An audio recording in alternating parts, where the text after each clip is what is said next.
Olá, pessoal. Conforme prometido, estamos aqui no nosso terceiro vídeo, agora para pôr a mão na massa. Vamos praticar um pouco as questões da IBAD sobre leitura, compreensão e interpretação textual. No momento, eu vou compartilhar minha tela com vocês.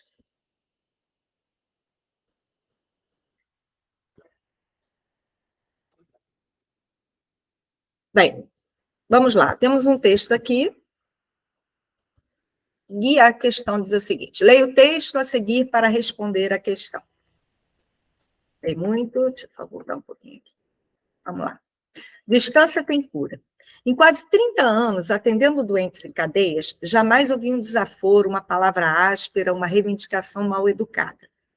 Às vezes, fica difícil acreditar que pessoas tão respeitosas com o médico tenham cometido os crimes que constam de seus prontuários. Profissão caprichosa a medicina, capaz de criar empatia mútua entre dois estranhos em questão de minutos. A tendência natural é de nos aproximarmos de pessoas da mesma classe social, com gostos, ideias, posições políticas e estilo de vida semelhantes aos nossos. Embora esse formato de convivência nos traga conforto, não abre espaço para o contraditório, nem dá acesso a modos de pensar e de viver radicalmente diferentes. Impossível imaginar como eu chegaria aos 73 anos se não fosse a experiência nos presídios, mas sei que saberia menos medicina e desconheceria aspectos da alma humana aos quais só tive acesso porque me dispus a chegar perto daqueles que a sociedade tranca atrás de grades. O fascínio infantil pelo mundo marginal que me conduziu ao Carandiru ainda persiste. Não faço esse trabalho voluntário que me toma um período da semana há tantos anos por motivações religiosas ou um engajamento ideológico de qualquer natureza. Sou avesso a religiões e ideologias.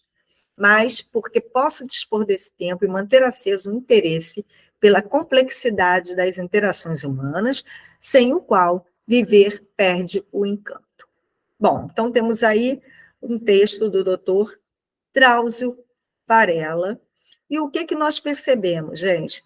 Que ele aqui fala um pouco sobre a experiência dele, correto? Ele fala sobre a experiência dele no presídio, né, no Carandiru.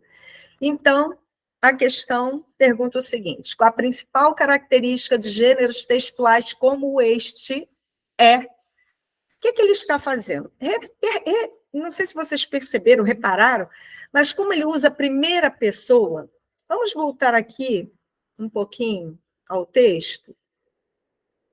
Olha aqui. Jamais ouvi, olha o verbo em primeira pessoa, né? Eu ouvi uma palavra, às vezes, fica difícil acreditar que pessoas tão respeitosas com os médicos tenham cometido com a profissão caprichosa, medicina, capaz de criar, aí até aí tudo bem. Eu matei ali o ouvido. Andei demais. Vamos nós. Aí, no segundo parágrafo, nós temos assim, ó. Ele fala em primeira pessoa do plural, né? A tendência natural de nos aproximarmos de pessoas da mesma classe social, vida semelhante aos nossos. Não abre, cadê? Vamos lá, ó. Impossível imaginar, está aqui, tá? Vou destacar para vocês perceberem. Estamos falando disso aqui, ó. Impossível imaginar como eu chegaria aos 73 anos se não fosse a experiência nos presídios. Mas sei que saberia menos medicina e desconheceria aspectos da alma humana. Né? Aos quais eu tive acesso, porque me dispus. Estão percebendo? Os verbos, os pronomes em primeira pessoa, correto? Então, ó, ele está falando de uma situação pela qual ele passou, ele vivenciou, e colocando para a gente a opinião dele sobre essa situação. Olha aqui, ó, vamos passar aqui para o terceiro parágrafo e ver mais um pouquinho disso. Ó. Não faço esse trabalho, eu novamente, ó, não faço esse trabalho voluntário que me toma a mim, primeira pessoa, né? um período da semana, tantos anos, por motivações religiosas ou engajamento ideológico de qualquer natureza. Sou eu, avesso a religiões e ideologias. Mas por que, então, ele faz esse trabalho? Porque posso dispor desse tempo e manter aceso o interesse pela complexidade das interações humanas sem o qual viver pede. Então, eu é a opinião dele, é o posicionamento dele. Então, nossa alternativa correta está... Deixa eu puxar aqui. Marcadorzinho bem vermelho. Nossa alternativa correta está aqui, né? Expor a opinião do autor acerca do tema. A característica principal de um texto como esse é essa, né? É um texto expositivo, onde ele vai nos informar sobre o que ele vivenciou dentro do Carandiru. E em primeira pessoa, né? Repararam? Foi fácil matar? Espero que sim. Vamos à segunda questão. Leia o texto abaixo. Filmes, notícia, uma colinha aqui de cara, hein? Já sei que, não sei se totalmente, né? Ou se foi um fragmento, mas faz parte de uma notícia, o gênero é notícia, né? Constantine 2, sequência com Keanu Reeves, é oficializada. Diretor do primeiro longa, Francis Lawrence, também está confirmado na continuação. Depois de 17 anos de espera, os fãs da adaptação cinematográfica de Constantine, enfim, podem comemorar. A Warner Bros. Oficializou a volta de Keanu Reeves e do diretor Francis Lawrence para uma sequência que será produzida pela Bad Howard, selo de JJ Abrams. De acordo com o Deadline, Akiva Goldsman, conhecido por seu trabalho nas séries da franquia Star Trek e por longas como Eu, Robô e Uma Mente Brilhante, escreverá o roteiro da sequência, que ainda não tem data para estrear. Lançado em 2005, Constantine trazia inúmeras mudanças em relação ao personagem criado por Alan Moore, o que não impediu o filme de conquistar 230 milhões de dólares nas bilheterias mundiais e uma legião de fãs nos anos seguintes. Astro do longo original, Reeves já havia revelado interesse em voltar a viver O Exorcista. Por enquanto, ainda não foram revelados detalhes sobre a trama de Constantine 2. Aí tem ali, né, a fonte, que é importante sempre ler, tá, gente? Às vezes, tem uma colinha, né? Tem uma colinha na fonte. Ele deu uma cola para a gente logo ali no início, né? Isso aí é uma notícia. Mas, às vezes, a fonte me dá essa cola também. Então, é importante, né? Ver onde foi publicado, qual seção que foi publicado. Vamos à questão. Pode-se afirmar que a principal finalidade desse texto é... Qual é a principal finalidade? Questionar as mudanças de personagem nas adaptações fílmicas de Constantine, parabenizar os diretores, os atores de Constantine por terem aceitado fazer a sequência do filme, informar sobre a oficialização da sequência da produção cinematográfica Constantine, apresentar o trabalho feito por Akiva Goldsman em Star Trek, em Eu, Robô e Uma Mente Brilhante, elucidar o valor arrecadado pelo filme Constantine na época de sua estreia. Vamos lá, vamos pensar, né? É uma notícia e essa notícia me traz o quê? Uma informação sobre a oficialização da sequência da produção cinematográfica Constantine.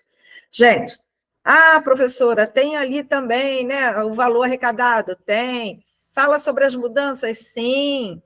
Parabeniza os diretores? Sim. Mas vamos lá. Olha o enunciado. O que ele me pede aqui nesse enunciado? Qual a principal... Vou tirar aqui do vermelhinho, né? Só para vocês. Olha aqui, ó. Qual a principal finalidade? Gente, a principal finalidade está aqui, né?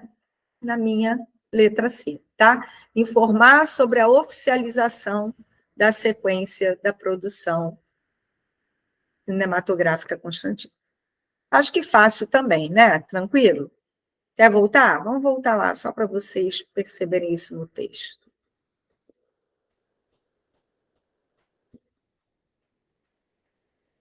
Olha lá, olha a manchete, né? Sequência com Keanu Reeves é oficializada, né? O diretor também está confirmado, aí ó, podem comemorar, oficializou a volta para uma sequência que será produzida. Então, ele fala aí, né, informa sobre a sequência da série Constantine. O tempo todo ele vai colocar isso para a gente, ó. Lançado lá em 2005, né, trazia inúmeras mudanças, não impediu, filme de conquistados, são referências que ele vai dando para a gente, né? Mas a informação principal está lá e está aqui, né? Quando ele fecha para a gente. Por enquanto, ainda não foram revelados detalhes sobre a trama que vai ser relançada, né?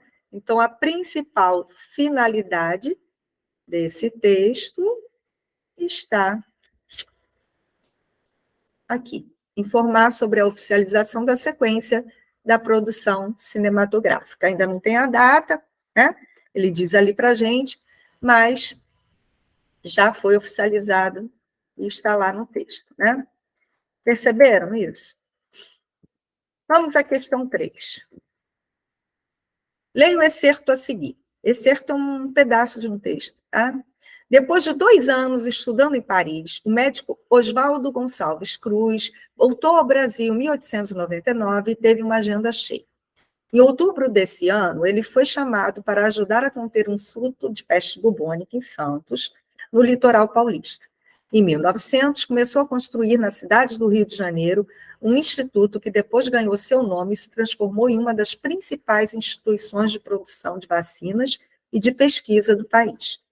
À frente do Departamento de Saúde Pública, ele combateu as epidemias de febre amarela e varíola, ganhando prestígio nacional e internacional, até a saúde debilitada fazê-lo mudar para Petrópolis, na região serrana do estado do Rio, onde foi prefeito por alguns meses.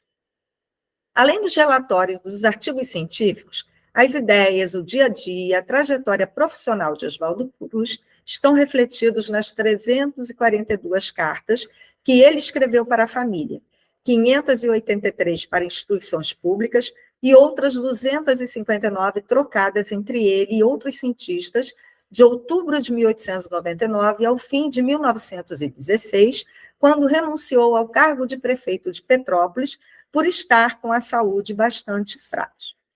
Vem a fonte ali, né? Cartas, a história dos cientistas, pesquisa FAPESP, né? Então, a fundação ali que publicou essa pesquisa, né? Essa história para a gente aí, de um dos cientistas, nossos maiores cientistas, né? Oswaldo Cruz. E aí a pergunta é, em relação à tipologia textual desse excerto, pode-se afirmar que há o predomínio de passagens, tipos textuais, vamos lembrar? Narrativo, descritivo, argumentativo, dissertativo, injuntivo. O que nós temos mais aí, gente? O que ele faz mais aí? Ele não conta uma história para a gente? Então, nesse texto, o que predomina é narrativa, passagem narrativa. Estou voltando aqui só para mostrar isso a vocês, tá? Olha aqui, ó. Depois de 2 anos estudando em Paris, estou contando, né, o que ele fazia, voltou ao Brasil, teve uma agenda cheia, em outubro foi chamado para ajudar a conter o surto da peste bubônica, 1900 começou a construir a cidade do Rio de Janeiro, se transformou em uma das principais instituições, à frente do Departamento de Saúde Pública, ele combateu as epidemias de febre amarela, estou falando dele, né? Narrando um pouquinho sobre ele, sobre a vida dele, tá? Além dos relatórios dos artigos científicos, as ideias, o dia a dia, a trajetória estão refletidos nas 342 cartas que ele escreveu para a família, outras para instituições públicas. Então, perceberam como que você vem contando um pouquinho, né, da história aí da vida de Oswaldo Cruz? Ah, professora, então, dissertativo, expositivo? Não, gente, por que não? O objetivo principal é informar, trazer conhecimento sobre um novo elemento para a gente? Não, né? Se eu falo um pouquinho sobre uma descoberta de Oswaldo Cruz, aí sim, eu pego uma descoberta dele para falar sobre essa descoberta, o que foi, como se deu, os benefícios, sim. Aí sim, seria expositivo, eu marcaria ali. Mas aqui só quero contar um pouco da vida dele e da história dele. Então, predomina passagens narrativas. Sempre, predomínio. Lembra que eu falei? Predomina narrativo mesmo, tá? Vamos à quarta questão. Leia o excerto a seguir. Suzanne Simone é uma jovem burguesa forçada por seus pais a realizar os votos religiosos. O motivo que a leva a ser enclausurada em seu primeiro convento é, desde o início, imposto externamente. O pretendente e futuro marido de sua irmã mais velha direcionava gracejos à jovem Suzanne, a qual prontamente advertiu sua mãe sobre o despudor do rapaz. Senhora Simone, visando garantir o casamento da filha mais velha, afasta Suzanne do ambiente familiar, encaminhando-a ao convento de Saint-Marie. Em meio a este drama familiar, 2 episódios contíguos marcam a passagem da jovem religiosa em seu primeiro convento, a visão da loucura como efeito de vida claustral e a primeira recusa dos votos. Certo dia, uma das freiras enclausuradas escapuliu de sua cela e, num acesso de loucura, descabelado e quase sem roupa, protagonizou uma cena de suicídio, a qual horrorizou a recém-chegada.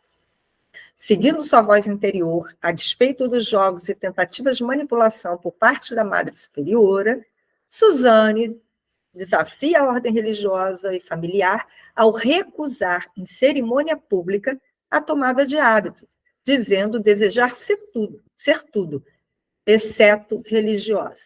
Não quero sê-lo, eu não o serei. Desse modo, Suzanne volta à casa dos pais, um outro claustro, onde será encerrada em seu quarto por longos 6 meses. Então, esse fragmento, né, esse excerto, foi retirado do livro A Religiosa, de Diderot, né, um escritor francês, e aí, um romance, tá, gente? E aí nós vamos à questão. O vocábulo em destaque nesse excerto pode ser substituído pelo seguinte sinônimo. O vocábulo é aquele que está destacado lá, né? Contíguos. Vamos voltar. Em meio a esse drama familiar, 2 episódios contíguos marcam a passagem da jovem religiosa em seu primeiro convento. A visão da loucura, como efeito da vida claustral, e a primeira recusa de votos. Certo dia, uma das freiras enclausuradas escapuliu de sua cela em um acesso de loucura, descabelado quase sem roupa, protagonizou uma cena de suicídio, a qual horrorizou a recém-chegada. Seguindo sua voz interior, a despeito dos jogos e tentativas de manipulação, Suzanne desafia a ordem religiosa e familiar ao recusar em cerimônia pública a tomada de hábito, dizendo desejar ser tudo, exceto religiosa. Não quero ser, não serei.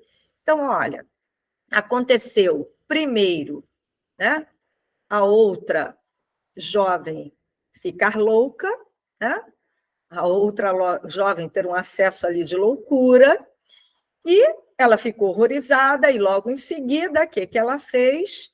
Ela, né, não recusa, né, a tomada de hábito, não se torna uma freira. Então, gente, vamos lá. O vocábulo em destaque nesse excerto pode ser substituído pelo seguinte sinônimo. Os episódios são incoerentes, a jovem enlouquecer e ela desistir do hábito. Os episódios são alegres, os episódios são opostos, são contrários, os episódios são claros, ou eles são próximos? Eles aconteceram perto, né? Um em seguida ao outro. Então, qual seria a nossa resposta para a questão? Deixa eu apagar isso aqui. Professora. Tira isso, né?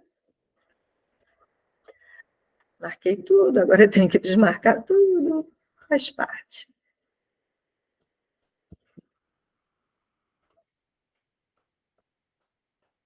Deixa eu tirar só isso daí, né? Pronto. Então, qual seria a nossa resposta aí? Uma aconteceu logo em seguida ao outro, gente. Então, eles foram, está aqui, né? Eles foram próximos, tá? A alternativa é. Viram como tem que ser feito sinônimos? Vocês não saberão, claro, viram palavras que vocês não saberão o significado, não são do nosso dia a dia, né? Do nosso cotidiano. E aí vocês vão tentando encaixar as alternativas e ver, faz sentido? O que faz mais sentido? O que está mais perto do significado ali dentro do texto? Qual se encaixa melhor ali no texto? E assim chegaríamos a essa resposta, correto? Vamos ler esse texto agora, um texto maior, viu que eu falei para vocês? Que essa é uma banca que gosta de textos mais extensos. Para quem está acostumado com FGV, né, textinhos de parágrafos, se assusta aqui. Então, vamos lá. Como atingir um superenvelhecimento? Porque algumas pessoas mais velhas permanecem mentalmente ágeis, enquanto outras não. Superages, termo criado pelo neurologista Marcel Mesulan, que denomina pessoas com envelhecimento saudável, ativo e produtivo. São aqueles cuja memória e atenção não estão apenas acima da média para a sua idade, mas estão realmente como a de pessoas de 25 anos, saudáveis e ativas. No Hospital Geral de Massachusetts, foi estudado recentemente os superages, para entender o que os faz assim tão fortes mentalmente. O laboratório do Hospital Americano utilizou ressonância magnética funcional para fazer a varredura e comparar os cérebros de 17 dessas pessoas mais velhas e mentalmente ágeis, com os de outras pessoas de idade similar, mas apresentando envelhecimento padrão. Foi identificado um conjunto de regiões cerebrais que distinguem os dois grupos. Essas regiões eram mais finas para os mais velhos, com envelhecimento padrão, um resultado da atrofia relacionada com a idade.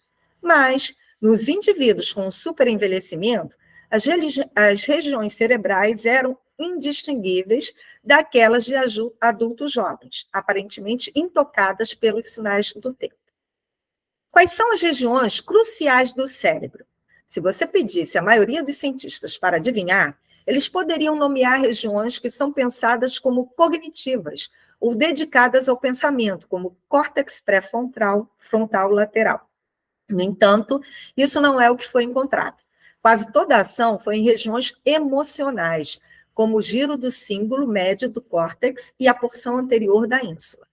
O laboratório não foi surpreendido por essa descoberta, porque a neurociência moderna desacreditou da noção de que há uma distinção entre as regiões cognitivas e emocionais do cérebro.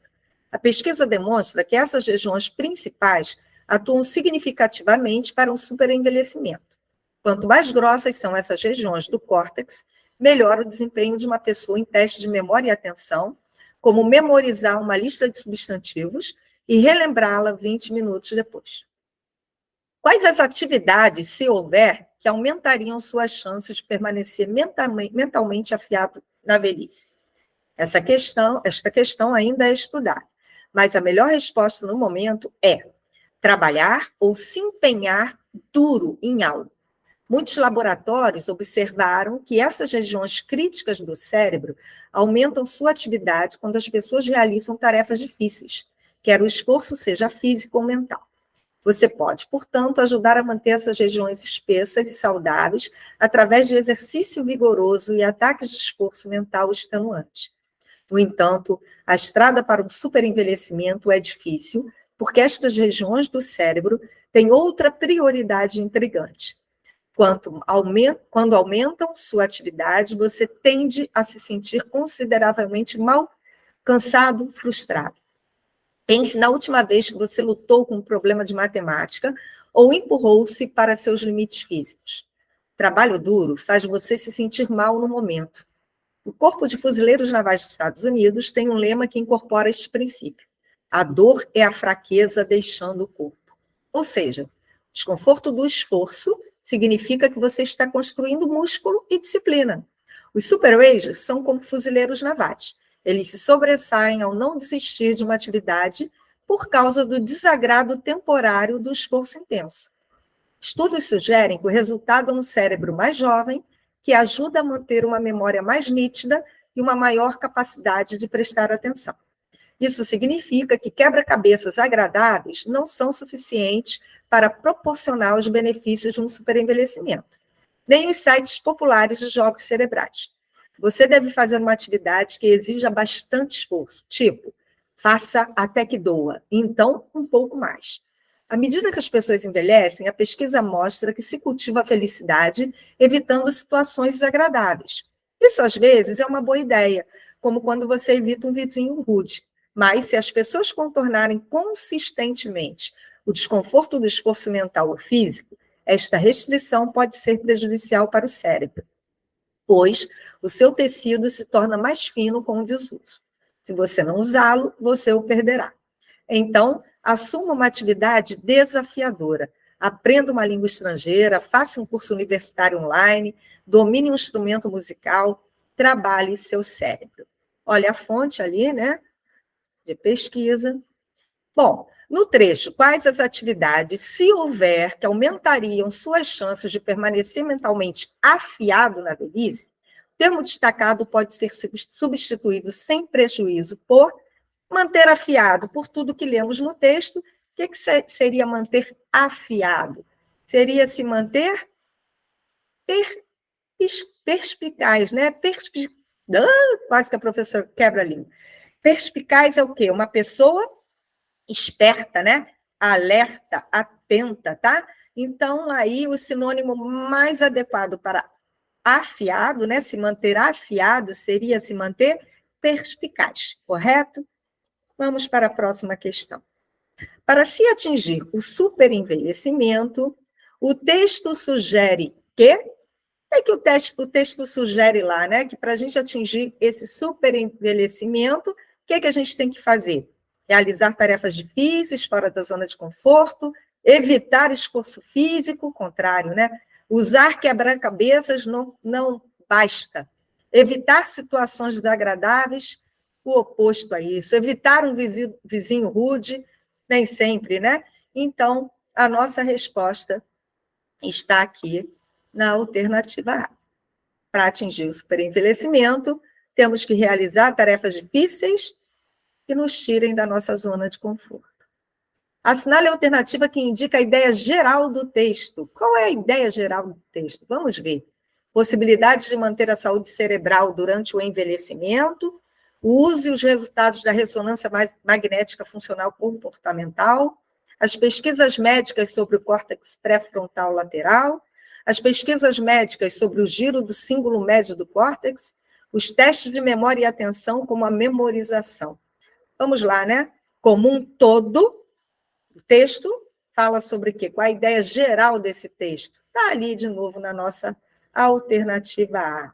Possibilidade de manter a saúde cerebral durante o envelhecimento. Achei até relativamente fácil, tá, gente? As questões em relação a esse texto. O texto é grande, é extenso, mas as questões foram fáceis. Vamos para outro texto. A arte de escutar bonito. Miriam Goldberg, antropóloga e professora do UFRJ. Desde que a pandemia começou, tive e continuo tendo várias fases de depressão, pânico, ansiedade, desespero, tristeza e desesperança. Ainda não consegui encontrar uma saída da concha ou da caverna escura em que me escondi nos últimos 2 anos. Foram os meus amigos e os meus livros que me ajudaram a sobreviver física e emocionalmente nos piores momentos.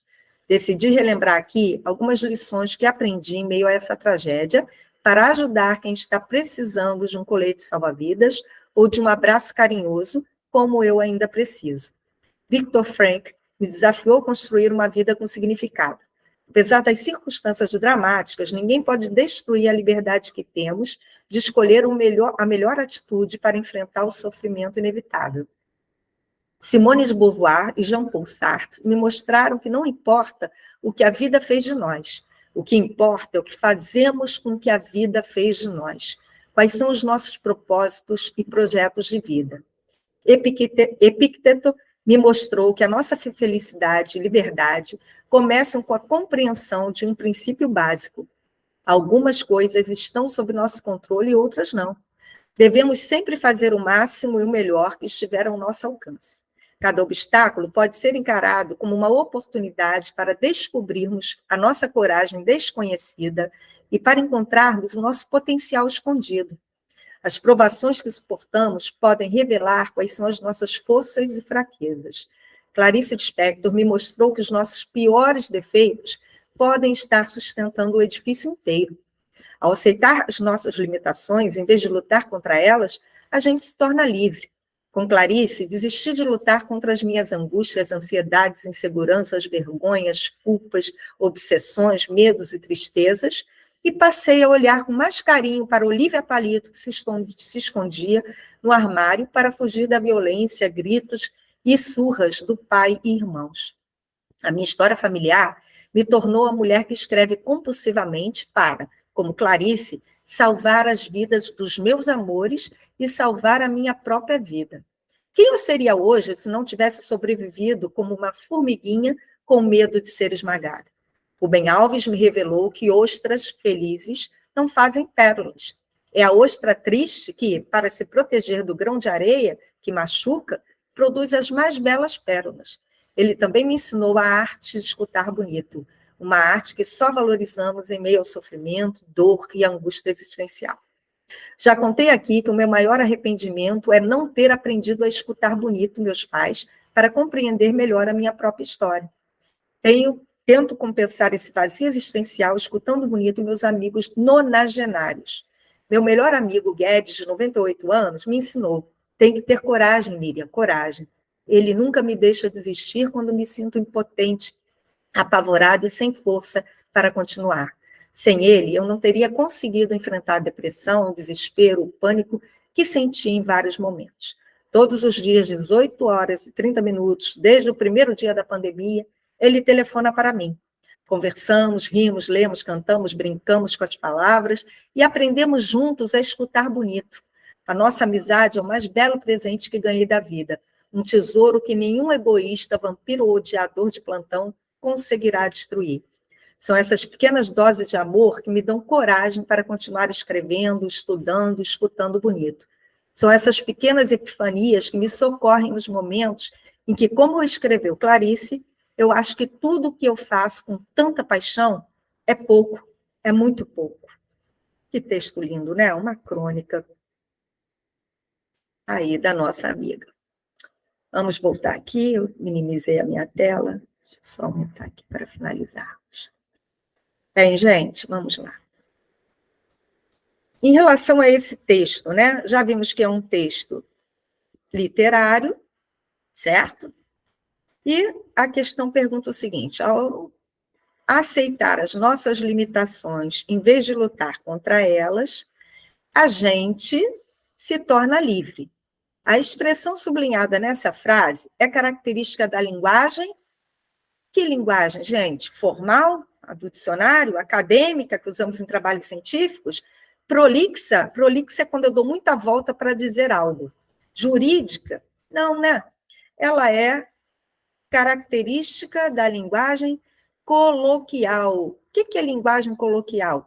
Linguagem coloquial, gente, é a linguagem do dia a dia, né? Aquela linguagem da fala, tá? Que foge às regras da gramática.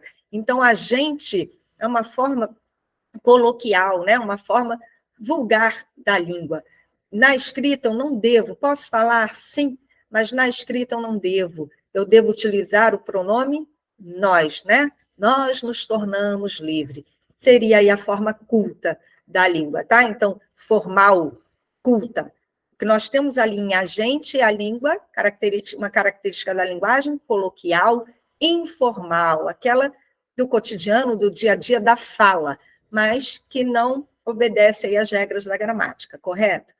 Posicionamento da autora do texto é marcado por ironia, indignação, competição, exibição, superação. O que ela diz lá, né? Que ela vence os medos dela. Então, através aí das palavras, né? através aí dos amigos que dão força a ela para escrever, através da superação. Então, ela consegue superar os medos aí, né, as angústias dela. É correto afirmar que o texto lido pertence ao seguinte gênero. Ah, eu dei essa cola, né? Eu não posso me enxergar lá, você não pode se enxergar lá. Então, gente, estamos falando da nossa amiga crônica, certo? Notícia, um fato ali que foi contado? Não. Reportagem, foi buscar dados sobre algo de uma forma informativa? Não. Relatório? Também não, né? Conto? Não, porque não é algo criado, montado. Faz parte da realidade. Aconteceu de fato, né? E aí ela cria ali um texto para a gente em cima disso. Certinho? Então, gente, nós vamos parar nesse vídeo por aqui. No próximo eu vou continuar ali a partir da questão 11. Deixa eu interromper aqui, é só por uma questão de horário, certo? Eu tenho que parar agora, mas eu vou continuar no próximo vídeo a partir da questão 11. Deixa eu voltar aqui para vocês.